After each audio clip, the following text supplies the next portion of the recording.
Hello my dear friends, welcome back to Gyan Sagar. My self प्रेरणा दशोंदी और आज हम लोग डिस्कस करें एईसी पेपर 2 इंग्लिश। ओके, ये लास्ट वीडियो है, महामैराथन क्लास है। आपको यहाँ पे 50 क्वेश्चन मिलेंगे। ये इस पीडीएफ में टोटल क्वेश्चन कितना 100 क्वेश्चन है, जो कि आपको कहाँ मिलेगा, इसी वीडियो के डिस्क्रिप्शन बॉक्स में आपको मिल जाएगा। तो आप वहाँ से डाउनलोड करके पढ़ सकते हो।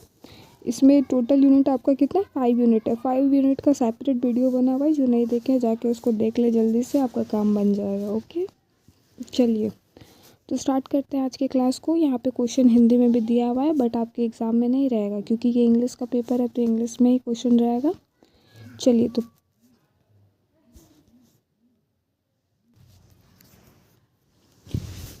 फर्स्ट क्वेश्चन है हमारा कि संचार क्या है, व्हाट इज़ कम्युनिकेशन। तो कम्युनिकेशन हम लोग को पता है कि क्या है, कि जब हम किसी इंफॉर्मेशन का, आइडियाज़ का, थॉट्स का, ठीक है, जब हम लोग क्या करते हैं, आदान प्रदान करते हैं, जब एक्सचेंज करते हैं, ठीक है।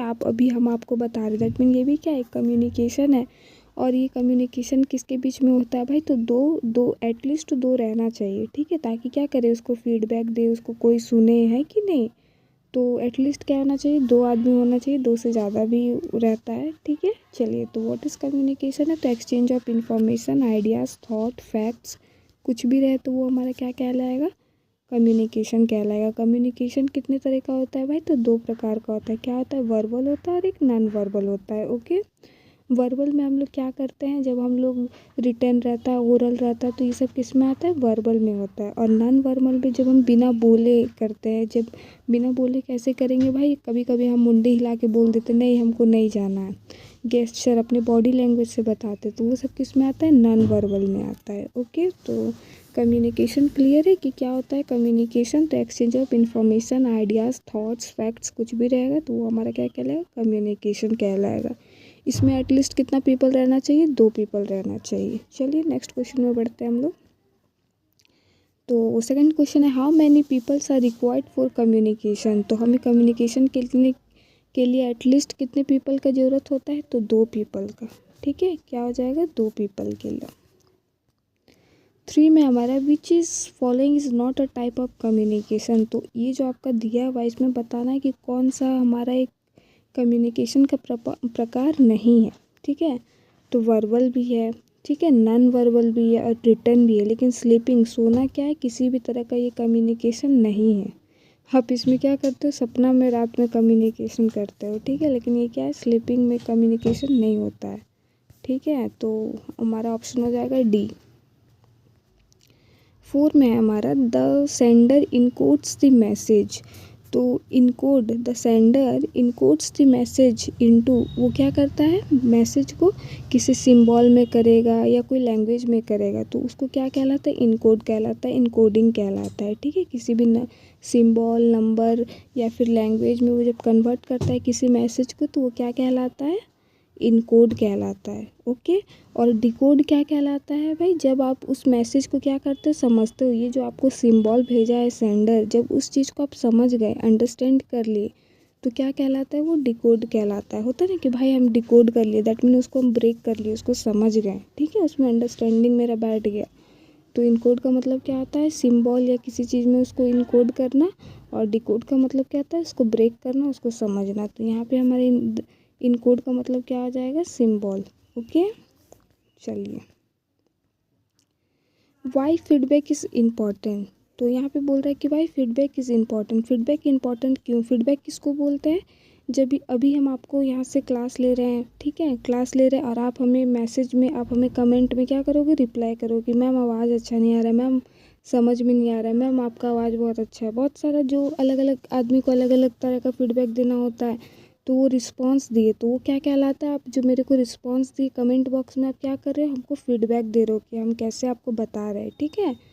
तो चलिए, वाई फीडबैक इज़ इम्पॉर्टेंट। तो फीडबैक क्यों इम्पॉर्टेंट है भाई, तो it adds communication, it confuse message, it shows response, it stops, क्या है, इट स्टॉप्स। तो हमारे यहाँ पे क्या हो जाएगा, ऑप्शन सी, ठीक है। ये हमारा क्या होता है, आप रिस्पॉन्स देते हो, ठीक है, यह प्रतिक्रिया दर्शाता है। ओके, और देखिए ये जो यहाँ पे इट्स एंड कम्युनिकेशन जो है ना, तो कम्युनिकेशन को एंड नहीं करता है, लेकिन ये क्या है, कंप्लीटनेस देता है, ठीक है। फीडबैक क्या करता है, कंप्लीटनेस देता है। ये भी इम्पॉर्टेंट है कि लास्ट स्टेप क्या है कम्युनिकेशन का, तो क्या हो जाएगा आपका फीडबैक हो जाएगा। ओके, लास्ट स्टेप क्या हो जाएगा आपका फीडबैक हो जाएगा। फिर है हमारा व्हाट इज़ रीडिंग कम्प्रीहेंशन। तो रीडिंग कम्प्रीहेंशन, जब हम किसी कम्प्रीहेंशन को रीड करते हैं तो इसका मतलब हम उसमें क्या कर रहे हैं, अंडरस्टैंड कर रहे हैं। वो जो टेक्स्ट लिखा हुआ है कोई भी लैंग्वेज में, हिंदी हो इंग्लिश हो, ठीक है, कोई भी लैंग्वेज में वो जो टेक्स्ट लिखा हुआ है उसको जब हम अच्छे तरीके से समझते हैं, ठीक है, समझते हैं, तो वो क्या कहलाता है, रीडिंग कम्प्रीहेंशन। ओके, तो हो जाएगा आपको पार्ट को समझना। चलिए, स्कीमिंग इज़ यूज्ड फॉर, देखिए आप नेक्स्ट क्वेश्चन क्या है हमारा 7, स्कीमिंग इज़ यूज्ड फॉर। तो इसमें स्कीमिंग क्यों यूज़ होता है भाई, स्कीमिंग यूज़ कहाँ होने से पहले आप समझिए कि स्कीमिंग होता क्या है। स्कीमिंग क्या है, एक रीडिंग टेक्निक है, ठीक है, रीडिंग टेक्निक। स्कीमिंग के साथ और एक आपको वर्ड दिखेगा, क्या दिखेगा, स्कैनिंग दिखेगा। ये दोनों क्या है भाई है, ये दोनों क्या है, रीडिंग टेक्निक है। ओके, ये दोनों क्या है, रीडिंग टेक्निक है। रीडिंग टेक्निक कैसे है भाई, स्कीमिंग, देखिए स्कीमिंग का मतलब देखिए जैसे 6-7 पेज का आपको स्टोरी दिया हुआ है और उसके बगल में आप क्या है आपका उस पार्ट का कंक्लूजन दिया हुआ है, निष्कर्ष दिया हुआ है, ठीक है, या समरी दिया हुआ है। आप उस चीज़ को पढ़ लिए, आप क्या किए, उस चीज़ को पढ़ने के बाद आपको क्या पता चल गया, पूरा स्टोरी तो नहीं पता चला लेकिन आपको क्या पता चल गया कि उसका मेन आइडिया क्या था, सेंट्रल थीम क्या था, उसका मेन पॉइंट्स क्या था, ये सब चीज़ आपको पता चल गया। तो आप क्या किए, पूरा चैप्टर से गो थ्रू नहीं हो कि आप क्या किए, बस कंक्लूज़न को पढ़ लिए या उसका कुछ बेसिक जो इम्पोर्टेंट थिंग्स है उसको पढ़ लिए, तो वो क्या कहलाता है, स्कीमिंग कहलाता है। ओके, अब है स्कैनिंग किसको कहते हैं। तो स्कैनिंग का बेस्ट एग्जांपल क्या है भाई, कि आप लोग जब डिक्शनरी खोल के आप देखोगे, डिक्शनरी खोल के देखोगे कि मोटिवेशन का मतलब क्या था, आप बस वही पर्पस से जा रहे हो कि मोटिवेशन का हमको मतलब जानना है, मीनिंग जानना है, इसका क्या होता है, तो बस आप जाओगे वहाँ पे और मोटिवेशन का देख के वापस आ जाओगे, तो that is called scanning. Okay, बस एक पर्पस से आप स्पेसिफिक कोई आपको कोई चीज़ का नॉलेज आपको जब चाहिए होता है कोई स्पेसिफिक वर्ड पे, टॉपिक पे, तो आप इसको क्या कहते हो, स्कैनिंग कहते हो। ओके, तो चलिए, तो ये यूज़ कहाँ होता है भाई, स्किमिंग यूज़ कहाँ होता है, तो रीडिंग स्लोली, इससे कोई इसका मतलब नहीं है। अंडरस्टैंडिंग ग्रामर, ग्रामर का भी यहाँ समझने कोई भी नहीं है। यहाँ पे गेटिंग जनरल आइडिया, तो ये क्या हो जाएगा, बिल्कुल सही हो जाएगा। जो उसका जनरल आइडिया वो हमें क्या होता है, स्किमिंग के द्वारा हम पता कर लेते हैं जल्दी में। ओके, चलिए, ऑप्शन सी में है ट्रांसलेटिंग टेक्स्ट। तो ट्रांसलेटिंग टेक्स्ट का मतलब क्या होता है कि जब आप एक लैंग्वेज से दूसरे लैंग्वेज की ओर जाते हो तो वो क्या कहलाता है, ट्रांसलेशन कहलाता है। ओके, चलिए, क्वेश्चन आ ही गया कि स्कैनिंग क्या होता है। तो स्कैनिंग हम लोग क्यों करते हैं भाई, तो knowing main theme, finding specific information, या राइटिंग समरी, या नोइंग दी टाइटल। तो इसमें हम लोग क्या करते हैं भाई, जब हमको किसी चीज़ का स्पेसिफिक इन्फॉर्मेशन चाहिए होता है, कोई एक ही टॉपिक पे या एक ही वर्ड का हमको कोई होता है ना कि स्पेसिफिक कोई जनरल आपको जो चीज़ में जानना है, तो वो क्या कहलाता है, फाइंडिंग स्पेसिफिक इन्फॉर्मेशन। ओके, कोई विशेष जानकारी आपको चाहिए होता है किसी एक टॉपिक के बारे में। ओके, चलिए 9 नंबर में है नोट मेकिंग का उद्देश्य क्या है, what is the purpose of note making. तो नोट मेकिंग हम क्यों बनाते हैं भाई, तो अपने टाइम को सेव करते हैं, इजी रिवीजन के लिए, है ना, टाइम सेव होता है, इजी रिवीजन में हेल्प करता है। तो यही सब आंसर है आपका। नोट मेकिंग क्या होना चाहिए, क्लियर होना चाहिए आपका, ब्रीफ होना चाहिए, जिसमें एब्रिविएशन का यूज़ होना चाहिए। ओके, चलिए, a good summary should be, आप कैसे बोलोगे कि ये एक अच्छा समरी है, ठीक है, तो गुड समरी कैसा होना चाहिए, लॉन्गर देन ओरिजिनल टेक्स्ट। तो फिर भाई वो समरी क्यों कहलाएगा, जब वो ओरिजिनल टेक्स्ट से भी ज़्यादा बड़ा होगा तो वो समरी क्यों कहलाएगा। समरी का मतलब क्या होता है, कोई भी 10 पेज का चीज़ को हम क्या कर दे, बस एक ही पेज में लिख दे, तो वो कहलाता है समरी कहलाता है, ठीक है। इक्वल टू ओरिजिनल ये भी नहीं होगा। फिर क्या होगा, शॉर्ट एंड क्लियर, तो ये कैसा होता है, शॉर्ट एंड क्लियर होता है, जो कि हमें मेन आइडिया, अननेसेसरी वर्ड को हम रिजेक्ट करते हैं, हटाते हैं, बस मेन टॉपिक को लिखते हैं, तो वो क्या कहलाता है, समरी कहलाता है, ठीक है। 11th में हमारा the language of notice should be, तो लैंग्वेज कैसा होना चाहिए नोटिस का, तो शॉर्ट और क्लियर होना चाहिए, है कि नहीं। कैसा होना चाहिए, शॉर्ट एंड क्लियर होना चाहिए। देखते होंगे आपके स्कूल में आप पढ़ते होंगे या कॉलेज में एकदम 3 लाइन का आता है कि अभी इतना दिन का छुट्टी है, वो कितना होता है शॉर्ट एंड क्लियर, कोई अननेसेसरी वर्ड का प्रयोग नहीं होता है ना। चलिए फिर है हमारा 12 नंबर में the main M of advertisement of, तो हम लोग विज्ञापन एडवर्टीज़मेंट का मेन एम क्या होता है, ठीक है। तो मेन एम क्या होता है भाई, यहाँ पे to inform, to persuade, to entertain, to criticise. Criticise तो हम नहीं करेंगे, कोई प्रोडक्ट को हम ख़राब बताने के लिए हम करेंगे क्या, भले हम अपने प्रोडक्ट को अच्छे दिखाने के लिए थोड़ा सा दूसरे प्रोडक्ट्स का क्या कर देते हैं, क्रिटिसाइज़ कर देते हैं, लेकिन वहाँ पे वो नहीं है। यहाँ पे क्या होता है कि उस चीज़ को आप प्रेरित करना, ठीक है। जब आप उसको बोलोगे कि हाँ ठीक है आप ये लो खरीदो, ठीक है, तो उस प्रोडक्ट को हम क्या कर रहे हैं, आगे बढ़ा रहे हैं। चलिए 13 number, what is essential in a poster, poster में क्या ज़रूरी है, तो अट्रैक्टिव विजुअल, लॉन्ग ऐसे, डिफ़िकल्ट वर्ड्स या ग्रामर रूल्स। तो हम लोग पता है जब हम पोस्टर बनाते हैं तो क्या बनाते हैं, विजुअल एड्स बनाते हैं, अट्रैक्टिव विजुअल एड्स बनाते हैं। जैसे हमको क्या पोस्टर बनाना है, किस पे, सेल पे बनाना है, ठीक है, सेल पे, या पे मान लीजिए ड्रिंकिंग वाटर पे बनाना है, तो क्या पानी का पूरा ये दे देते हैं, डू नॉट वेस्ट वाटर ऐसे करके लिखते हैं, तो वो सब क्या है हमारा अट्रैक्टिव विजुअल एड्स बनाते हैं, ताकि लोगों का ध्यान अपनी और क्या करें, हम आकर्षित करें। ओके 14 में हमारा what is included in an invitation, तो इन्विटेशन में क्या इंक्लूड रहता है, date, time, exam result, complaint या ऑर्डर। बच्चा वाला क्वेश्चन है, इन्विटेशन में आपको क्या डेट टाइम बताएगा कि हाँ भाई इस तारीख को आओ, तो आपको क्या मिलेगा, पार्टी मिलेगा, है ना। चलिए 15 में हमारा a formal letter begins with, एक फॉर्मल लेटर, फॉर्मल लेटर क्या होता है भाई, जब आप प्रिंसिपल को देते हो, लेटर ऑफ इंक्वायरी बैठाते हो, लेटर टू एडिटर को देते हो, तो ये सब क्या है हमारा फॉर्मल लेटर। इनफॉर्मल लेटर क्या है भाई, जब हम अपने फ्रेंड्स को देते हैं, फैमिली को देते हैं, ठीक है।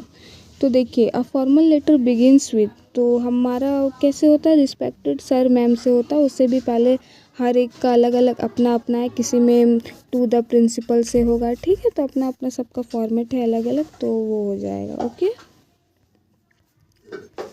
चलिए अब हमारा नेक्स्ट क्वेश्चन है, what is the purpose of letter of inquiry, तो लेटर ऑफ इंक्वायरी का पर्पस क्या होता है, to complain, to get information, to order, और एक क्या ऑप्शन है हमारा, टू थैंक। तो देखिए हम लोग लेटर ऑफ इंक्वायरी कब ये भेजते हैं, जब हमको किसी चीज़ के बारे में इंफॉर्मेशन जानना होता है, ठीक है, तो हमारा ऑप्शन हो जाएगा बी। लेटर ऑफ इंक्वायरी कब हम लोग लिखते हैं, जब हमको किसी भी प्रोडक्ट हो गया, कोई भी चीज़ को लेके जब हमको उसके बारे में जानना होता है, तो हम क्या होते हैं, letter of inquiry. Letter of complaint कब लिखते हैं, आप कोई प्रोडक्ट खरीद लिया, वो डिफेक्टिव निकल गया, 10 को खरीदे थे उसमें से 3 को डिफेक्टिव हो गया, तो आप क्या लिखिएगा, लेटर ऑफ कंप्लेंट लिखिएगा। लेटर ऑफ इंक्वायरी कैसे लिख सकते हैं आप, कि आपको ये प्रोडक्ट चाहिए, तो आप पूछिए आपके पास इतना अवेलेबल है कि नहीं, मास अमाउंट पे, ठीक है, तो तब हम लोग क्या करते हैं, लेटर ऑफ इंक्वायरी लिखते हैं, किसी भी प्रोडक्ट, किसी के बारे में भी जानकारी लेने के लिए। चलिए a letter for placing good is called, जब a letter for placing goods is called, तो ये हमारा क्या हो जाएगा, लेटर ऑफ प्लेसिंग ऑर्डर, ठीक है। इसमें हमारा क्या आता है, गुड्स मतलब यहाँ पे क्या है, प्रोडक्ट से रिलेटेड है, वो अच्छा वाला गुड नहीं है, ठीक है, इसमें हमें सामान ला के देता है। ओके तो लेटर ऑफ प्लेसिंग ऑर्डर हो जाएगा यहाँ पे। फिर है when a letter is complaint written, तो आप कंप्लेंट लेटर कब लिखते हो, व्हेन सेटिस्फाइड, जब आप सेटिस्फाइड रहोगे तो आप उसको थैंकफुल वाला लेटर लिखोगे ना, कि सेटिस्फाइड वाला लिखोगे, नहीं लिखोगे। तो यहाँ पे आप क्या होगे, जब आपको उस गुड या फिर उस प्रोडक्ट से जब आप सेटिस्फाइड नहीं होते हो, आप जब डिससेटिस्फाइड रहते हो, तब आप क्या लिखते हो, लेटर ऑफ कंप्लेंट लिखते हो। ओके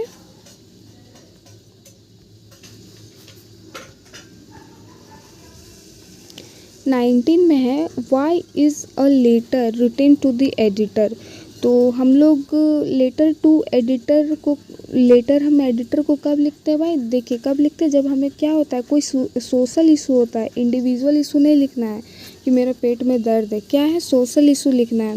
कि आपके शहर में बिजली नहीं है, बहुत गंदा है आपका शहर, ठीक है, बहुत सारे यहाँ पे स्मोकिंग करता है गली में, कुछ भी आपको जो भी रहेगा तो आप क्या करते हो यहाँ पे कोई भी सोशल इशू को दर्शाते हो। तो देखिए आपका यहाँ पे क्या क्या है, यहाँ पे ऑप्शंस। फॉर पर्सनल मैटर नहीं लिखना है, किसी इंडिविजुअल प्रॉब्लम को यहाँ नहीं लिखना है। टू रेज पब्लिक इशू, ये अच्छा है, ठीक है। ये क्या है कि ये सही हो जाएगा कि हम लोग कोई पब्लिक में हमारा कोई इशू रहता है, सोशल इशू रहता है, तब हम लिखते हैं।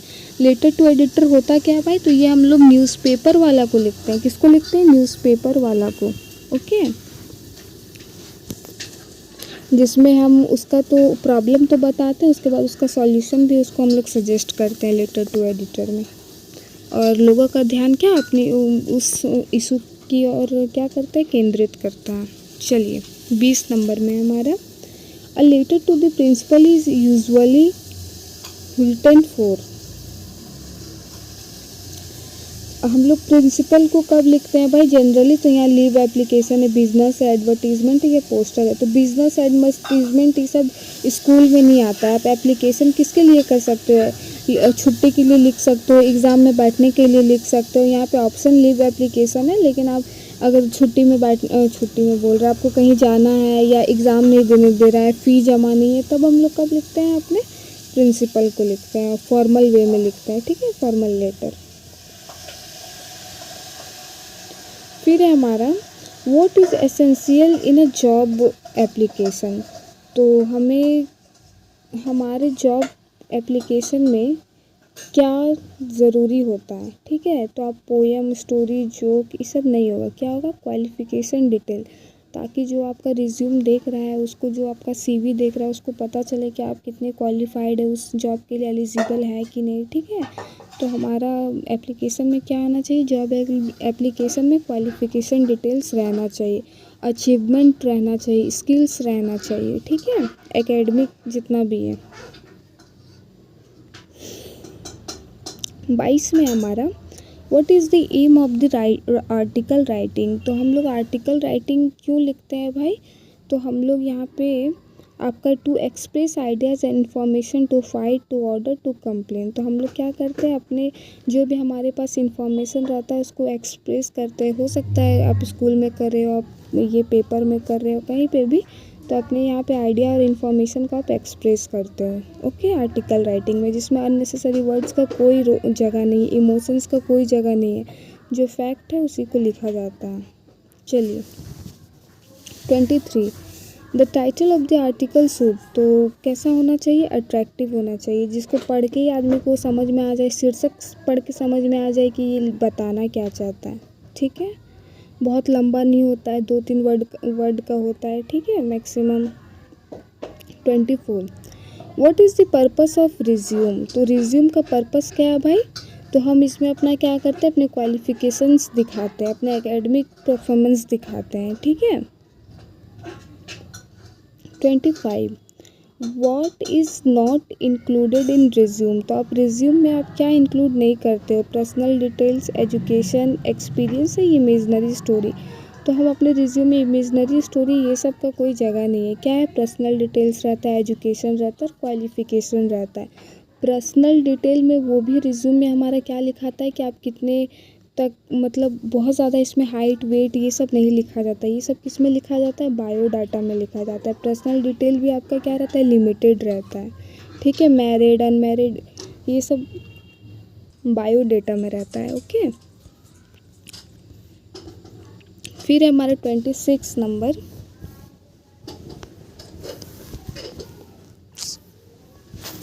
26 में क्या है हमारा, what is the first element of communication.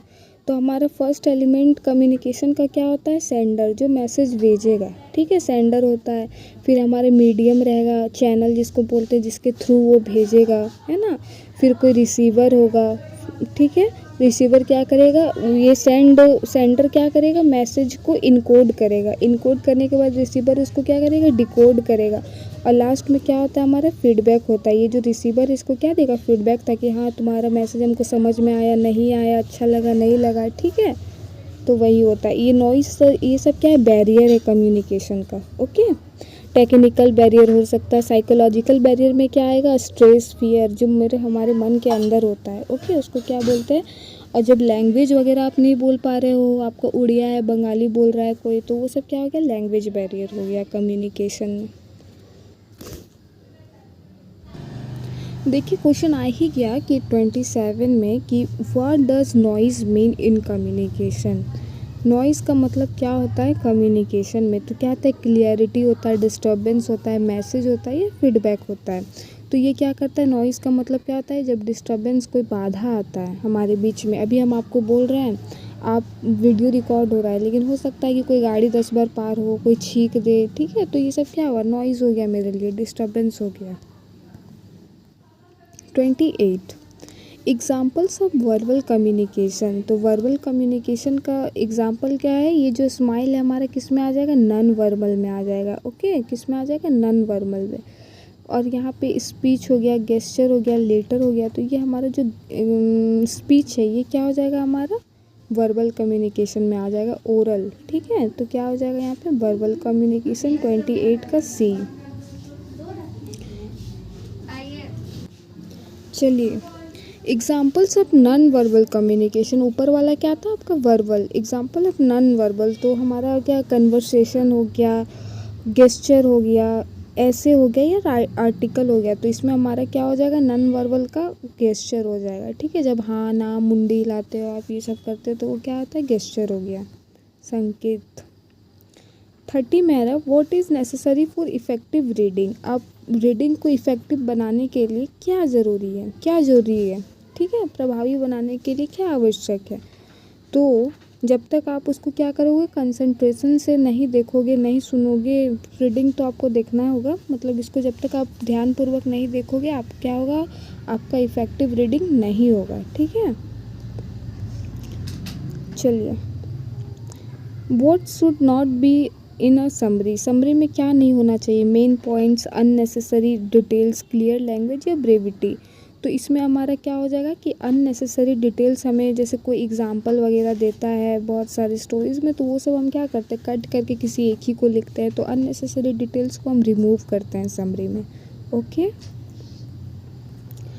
32 why are heading used in note making. तो हम लोग हेडिंग का प्रयोग क्यों करते हैं नोट मेकिंग में, तो क्यों करते हैं भाई, तो फॉर डेकोरेशन बिल्कुल नहीं, सजावट के लिए कुछ भी चीज़ नहीं करना है हम लोग को। For organising, to waste time, for confuse, तो हमारे यहाँ क्या हो जाएगा, फॉर ऑर्गेनाइजिंग, व्यवस्था के लिए, एक सीक्वेंस में हम करें उसको, है ना। 33 में the main M of a poster. तो पोस्टर बनाने, छापने का हम लोग का उद्देश्य क्या है, क्या इसका मेन एम है, तो टू स्प्रेड अवेयरनेस हो गया, to give long detail, to complain, to order. तो हमें क्या होता है, हम पोस्टर के थ्रू क्या करते हैं, जागरूकता फैलाते हैं, ओके। पोस्टर के थ्रू क्या करते हैं, जागरूकता फैलाते हैं। एडवर्टीज़मेंट के थ्रू क्या करते हैं, अपने प्रोडक्ट की हम ये करते हैं, सेल करने में, या फिर उसको एडवर्टाइज़ को ही बोलते हैं ना। तो अपने प्रोडक्ट को वहाँ पे हम लोग बारे में बताते हैं। और उसके बाद और क्या आ जाता है हमारा, नेक्स्ट क्वेश्चन। चलिए 34 invitation are of many types. तो क्या होता है, इन्विटेशन आपका फॉर्मल और इनफॉर्मल आपका इन्विटेशन हो सकता है, ठीक है, दोनों तरीके का आपका हो सकता है। 35 में the language of a formal letter should be. तो लैंग्वेज ऑफ फॉर्मल लेटर का क्या होगा भाई, इनफॉर्मल, पोलाइट, रूड, फनी। तो हमारे यहाँ पे क्या होना चाहिए, पोलाइट होना चाहिए। आप कुछ भी, आप वहाँ पे ना धमकी दे सकते हैं ना कुछ दे सकते हो, भले आपका कार्य हो रहा है नहीं हो रहा, आपको क्या होगा, फॉर्मल, आपको पोलाइट वे में ही आपको लिखना है।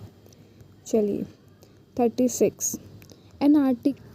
देखिए आर्टिकल के पास हमारे कितने होते हैं, मेनली 3 पार्ट्स होते हैं। क्या होता है, जिसमें आप इंट्रोडक्शन देते हो, फिर बॉडी जो बीच का आप लिखते हो, उसके बाद क्या देते हो, कंक्लूजन देते हो। तो आर्टिकल के 3 पार्ट हो गए, okay.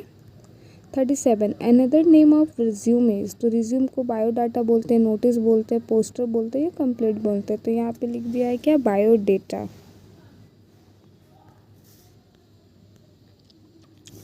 38 what does enclosure mean in job application. तो इनक्लोजर का मतलब क्या होता है जॉब एप्लीकेशन में, तो क्या होता है, main letter, attach document, signature या एड्रेस।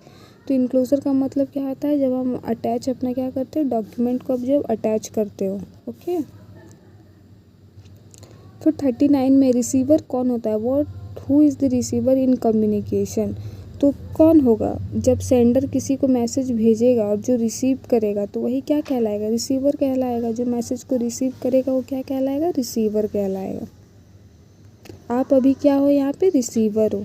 ओके चलिए 40 what is the advantage of written communication. तो रिटन कम्युनिकेशन का एडवांटेज क्या है, ओरल में क्या है, जो आदमी बोल देता है उसके बाद फिर मुकर जाता है, चाहे कुछ भी होता है, लेकिन इसमें आपका क्या है, एक बार लिख के दे दियो तो आपका परमानेंट रिकॉर्ड वहाँ पे आपका ये हो गया, ठीक है, मेंटेन हो गया। तो ये क्या करता है, परमानेंट रिकॉर्ड इसका रहता है, अब कुछ भी अगर लिखा होगा रहता है तो इसीलिए सारे कागजात जो होते हैं वो क्या होते हैं, रिटर्न फॉर्म में होते हैं। ऐसे ओरली होते हैं, ये सब पहले के ज़माने में होते थे, दादाजी लोग के दादाजी लोग के पापा लोग, हाँ भाई तुम इतना बीघा ज़मीन ले लो, तुम इतना ले लो, कोई वहाँ डॉक्यूमेंटेशन का ये नहीं है, यहाँ पे सिर्फ क्या मौखिक वहाँ चलता था। लेकिन अब ये सब क्या, अब आदमी बदल जाएंगे, है ना। 41 में है the tone of a complaint letter should be. तो आपका जैसे कंप्लेंट लेटर दे रहे हो तो इसका टोन कैसा होना चाहिए, वो पढ़ेगा तो उसको फीलिंग कैसा आएगा कि हाँ भाई एंग्री है कि क्या है। तो देखिए ऐसा तो नहीं है आप कंप्लेंट लेटर लिख रहे हो तो उसको पूरा गाली दे को लिखोगे, चाहे कुछ भी, ऐसा नहीं है। लेटर लेटर होता है। ओके, तो एंग्री होगा, पोलाइट होगा, इंसल्टिंग होगा, फनी होगा। तो इसमें भी आपको क्या होना पड़ेगा, पोलाइट नेचर ही आपको लेके लिखना पड़ेगा, कुछ भी नहीं लिख सकते हो। 42 letter to editor is publish in which column. तो यहाँ पे क्या होता है, एडिटोरियल कॉलम में। ओके, न्यूज़पेपर का एडिटोरियल कॉलम में। 43 what is necessary for effective writing. तो इफ़ेक्टिव राइटिंग कैसे हो सकता है भाई, हम क्या उसमें डालेंगे जो हमारा राइटिंग इफ़ेक्टिव रहेगा। तो क्लैरिटी, कन्फ्यूज़न, लेंदी या difficult word. Difficult word use करके आप सोचोगे कि मेरा राइटिंग इफ़ेक्टिव है, तो नहीं, वो लोगों को समझ भी आना चाहिए। आपको तो आ रहा है, आपने लिखा है, लेकिन अगले को भी आना चाहिए। तो उसमें क्या होना चाहिए, स्पष्टता होना चाहिए, क्लियरिटी होना चाहिए। आप कुछ भी लिखो लेकिन क्लियरिटी रहना चाहिए। 44 abbreviation, why abbreviation used in note making. तो एब्रीविएशन क्यों यूज़ करते हैं हम लोग, टू सेव टाइम। ठीक है, एब्रीविएशन मतलब पता है, जैसे कि पीएम हो गया तो प्राइम मिनिस्टर का एब्रीविएशन क्या हो गया, पीएम हो गया। Okay, short form. 45 the language of a poster should. तो ब्रीफ होना चाहिए, लॉन्ग होना चाहिए, कम्प्लेक्स होना चाहिए, अनक्लियर होना चाहिए। तो हमारे क्या होना चाहिए, ब्रीफ होना चाहिए, छोटा सा होना चाहिए। Okay. 46 informal letter is written to. तो इनफॉर्मल लेटर हम आप किसको लिखते हैं, अपने फ्रेंड्स को लिखते हैं, अपने फैमिली को लिखते हैं। Okay. 47 what is channel in communication. तो चैनल क्या होता है कम्युनिकेशन में, संचार में। तो पाथ ऑफ द मैसेज। तो ये इसका आंसर क्या हो जाएगा, पाथ ऑफ द मैसेज। आप कैसे भेज रहे हो, आपका मीडियम कैसा है, तो वो, ठीक है।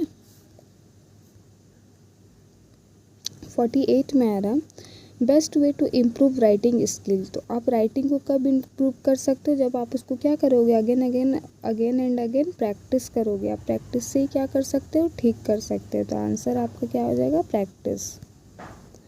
49 में है how can reading skill B improve. तो रीडिंग स्किल आप कैसे इम्प्रूव कर सकते हो अपना। तो regular reading, not reading, making noise. तो आप क्या कर सकते हो, रेगुलर रीडिंग से ही आप क्या कर सकते हो, अपने स्किल्स को इम्प्रूव कर सकते हो। ठीक है। 50 what is the main M of effective communication. तो इफ़ेक्टिव कम्युनिकेशन का मुख्य उद्देश्य, मुख्य उद्देश्य क्या होता है, तो क्या क्लियर अंडरस्टैंडिंग से होता है। अभी भी हम चाहते हैं कि हमारा कम्युनिकेशन क्या हो, इफ़ेक्टिव हो। ठीक है, इफ़ेक्टिव कैसे होगा, जो हम आपको बोल रहे हैं वो आप जब समझ जाएंगे क्लियरली, तो वो क्या कहलाएगा, क्लियर अंडरस्टैंडिंग। ओके, मेन मुद्दा तो, मेन ऑब्जेक्टिव तो यही है ना कि आपको अच्छे से समझ में आ जाए, कल आपका अच्छे से एग्ज़ाम दे दो। ठीक है, ये आपका होमवर्क है। ओके, देख लीजिए इसका क्वेश्चन है, थोड़ा सा स्क्रॉल कर देते हैं। व्हाट इज़ दी वो which of the following is an element of communication process. तो नॉइज, स्लीप, ड्रीम, एंगर। तो ये सब कुछ नहीं है, क्या है हमारा, नॉइज़ है। ओके। फिर है हमारा 50 इफ़ेक्टिव कम्युनिकेशन रिक्वायर। तो इफ़ेक्टिव कम्युनिकेशन में क्या रिक्वायर होता है, क्लियरिटी का ज़रूरत पड़ता है, तभी कम्युनिकेशन तो होगा, ऐसे भी होगा, लेकिन क्लियरिटी नहीं रहेगा तो इफ़ेक्टिव नहीं होगा। Okay. Body language is a form of, तो नॉन वर्बल हो गया। तो यही सब है आपका listening is important part of communication. जब तक आप गुड लिसनर नहीं बनोगे तो गुड स्पीकर आप नहीं बन सकते हो। तो यही सब क्वेश्चन है। The process of converting ideas into symbol, जब अपने अपने आइडिया, इमोशन, थॉट को क्या करते हो, सिंबल्स में आप उसको कन्वर्ट करते हो, तो क्या कहलाता है, इनकोडिंग कहलाता है। तो इसको आप कर लेना, वेरी वेरी इंपॉर्टेंट। ये सब भी आपको पढ़ना है, ऐसे छोड़ के नहीं चल जाना वीडियो के ये में, तो इसको भी करना है। Okay, thank you for watching, have a nice day. Hope आप लोग का एग्ज़ाम बहुत अच्छा जाएगा। फिर से बोल रहे हैं, ये PDF आपका डिस्क्रिप्शन बॉक्स में है, एक बार डाउनलोड करके इसको पढ़ लेना है, ठीक है, पढ़ लेना है। All the best for exam. आके बताना आप लोग का एग्ज़ाम कैसा गया। चलिए, thank you for watching, have a nice day.